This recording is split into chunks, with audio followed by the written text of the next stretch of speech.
Haricon cut the Eldar warrior in half with a swing of his power axe, while wondering how what had started as such a simple supply raid had turned into such a confusing, bloody-minded brawl.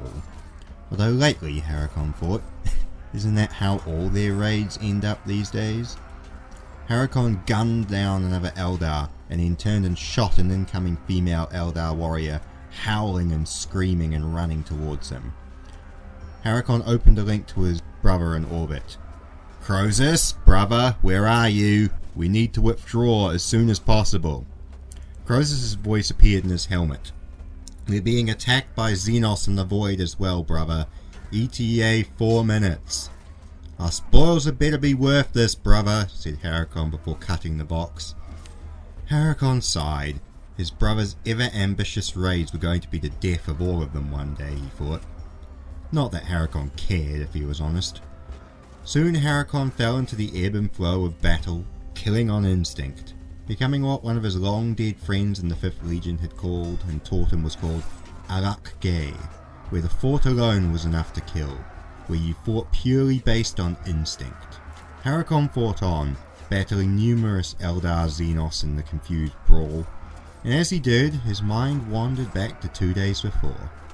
It started on the deck of the Lupercal's Remembrance, translating into what was supposed to be an abandoned sector after needing a place to lay low after raiding a 4th Legion supply cache. What they had found was a lone Mechanicum cruiser orbiting a dead world of black rock and ice, an easy target. They launched a lightning-fast attack, easily boarding the vessel, killing the crew and then stripping the ship for parts before scuttling it. The act of scuttling any captured ships was a smart move on Croesus' part. If they took control of a ship, then they'd have to crew it, and there would be a chance that whoever took over crewing that ship would disappear on Croesus or turn on him. Keeping the company together was the best way to ensure loyalty. And that should have been that, until a quick scan of the planet resulted in 2 small Mechanicum outposts on world. Tarkus had joked that they should just leave them alone to starve and die out, alone without any hope of rescue. Croesus laughed but disagreed and decided that the chance to loot for more supplies, servitors and fresh meat would be a better idea. So they launched a full attack on the first outpost. It was easy work, butchering a handful of tech priests guarded by a handful of Valax and Skitarii. An easy kill. They managed to loot a large number of servitors and basic supplies for the company, mostly mechanical, nothing interesting, but useful nonetheless. He knew the Iron Sisters would be pleased with the haul.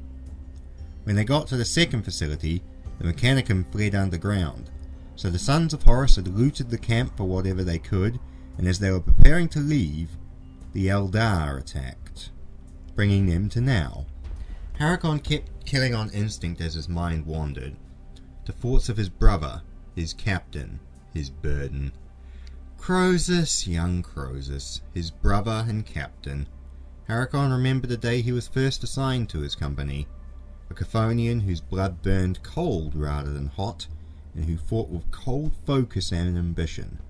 Haricon thought he'd be dead inside a year, but instead the young warrior had persisted. Haricon watched him grow from a battle brother during the last decade of the Great Crusade, his promotion to sergeant on the black sands of Isstvan V, the day he took his power sword from the Wolfguard warrior during the Battle of Trisolium, and his promotion to captain in the aftermath of Beta Garmin.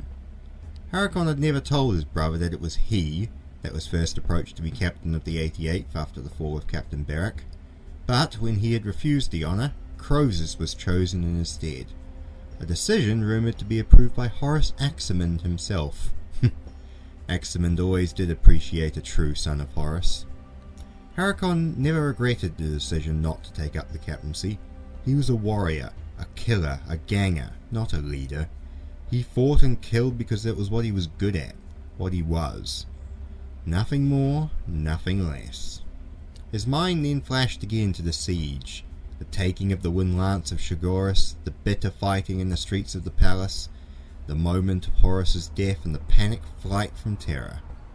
And that moment when Horus fell, was the last time Haricon ever truly cared to remember, ever truly cared about a battle, ever cared about being alive. The Legion had died in that moment, and in a way, he died also.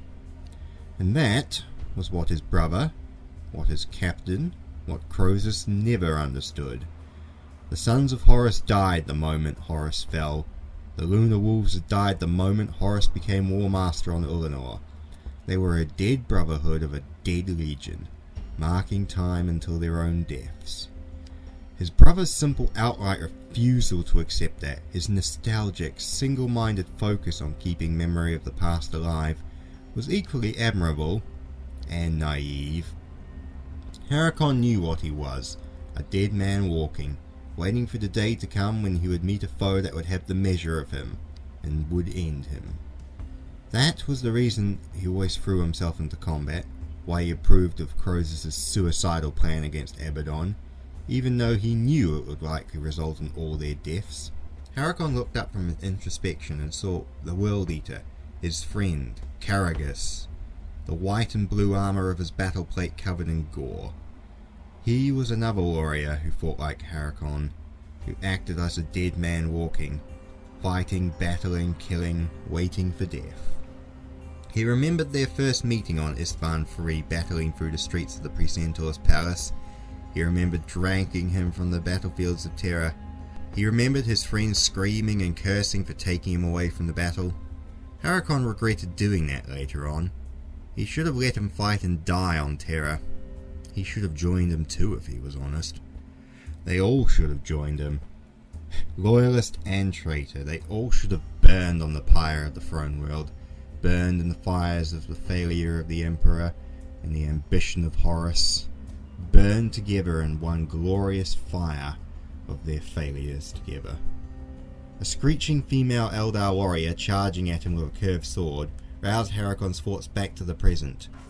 Parry, momentum, swing, swipe, block, swipe, kill, and the Eldar was dead, cut from shoulder to crotch with his axe.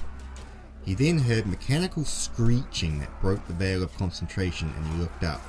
The Mechanicum forces that had retreated underground were charging out of the cave in a suicidal charge towards them, slamming into the Eldar and Sons of Horus in a panicked, confused charge.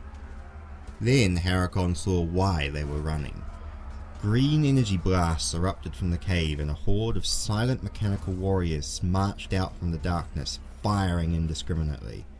The Eldar turned and charged into the horde of mechanical warriors, while the Mechanicum fought both the Eldar and these new machine creatures. Haricon had never seen one before. He had heard of them from captured Imperials, a new host of mechanical horrors from the dark age of technology.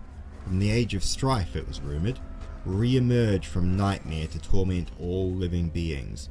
Abomination machines! Necrons! AI abominations! Haricon yelled on the general box. Sons of Horus, to me! To me! Defensive positions! The remaining Sons of Horus and cultists formed a circle around their champion, some still carrying piles of Mechanicum loot from the camp. Bolters raged forth, but mercifully the Xenos and Imperials were too busy killing each other to care about the Sons of Horus' defensive circle. A green blast of energy stripped the paint and outer layer of ceramite from his Terminator armour. Haricon returned a hail of bolt rounds at the offending machine warrior. The bolts dropped the machine, only for the machine warrior to rise again and continue firing. An aimed burst of fire to the head dropped it, and it did not get back up. Missiles then slammed down from above into the confused mess of Xenos and Imperial forces. Haricon opened a Vox link. About time, brother! Instead of his brother replying, the landing of 2 Thunderhawks and a Stormbird around 50 meters away answered for him. Heavy bolters from the gunships rained out into the mess of foes as the Sons of Horus broke ranks and fled to the safety of the evacuation ships. Return fire from the Xenos was sporadic and ill-disciplined. Haricon, still firing, retreated back towards the gunship. As he did, he caught sight of Croesus, clad not in his Terminator plate but in his Mark V plate, blue cloak draped over his shoulder, firing his twin bolter, looking exactly as he did when they had fled Terra all those years ago. It was a day of nostalgia indeed, it seemed. After a long burst of bolter fire, the doors began to close. A number of the gang of cultists were left to their fate, desperately clawing at the gunship ramp doors as they closed, before the gunships powered up and fled skywards. "Did you enjoy yourself, brother?" Croesus voxed. Haricon shut off his vox and remained silent for the remainder of the journey, not in the mood to engage with his brother or anyone at the moment, preferring to be with the comfort of his thoughts. When they touched back down upon the ship, Croesus knocked on Haricon's chest plate with a fist and walked off the ramp before the gunship had finished powering down. Haricon reopened his vox link and stepped down. As he did, he could see the remaining Sons of Horus disembarking from the Thunderhawks. He could see warriors and servitors carrying handfuls of salvage from the dig site. And he saw, surprisingly, the Iron Sisters themselves. One a mechanical lamia, snake-tailed and hair of mechadendrites, the other a giant oversized mechanical spider with a humanoid body. These were the two Dark Mechanicum tech priests who kept the ship and the weapons of the Sons of Horus running out here in the void. Normally the two Dark Mechanicum tech witches stayed in their workshop and sent out servitors or other unwholesome creations to engage with the Legion on their behalf. But this time they came themselves, and Haricon saw why. One of his brothers, he could not tell who, from the Raptors, carried a damaged body of one of the abomination machines, missing parts and sparking, but still mostly intact. The sisters practically snatched the body out of the Space Marine's hand before turning tail and vanishing back down the corridors of the Lupercal's remembrance towards their lair. A vox hail from Croesus came in next, distracting him. "You coming, brother?" "Where are we going?" "To the bridge. Time to settle this." Haricon made his way towards the bridge. The guns of the battle barge kept firing as it was engaged by Eldar raider ships. He got to the bridge to see Croesus talking with the gunnery control officer. "Fire bow torpedo tube 2 at the dig site coordinates." Haricon interjected. "Is that the best use of one of our 14 cyclonic melters, brother?" "Yes. Suffer not the Xenos to live, no matter what. Gunnery officer Witten, fire." With that, all the bridge crew remained silent as they watched the torpedo speed down towards the planet, as the ship took evasive maneuvers against the Eldar ships.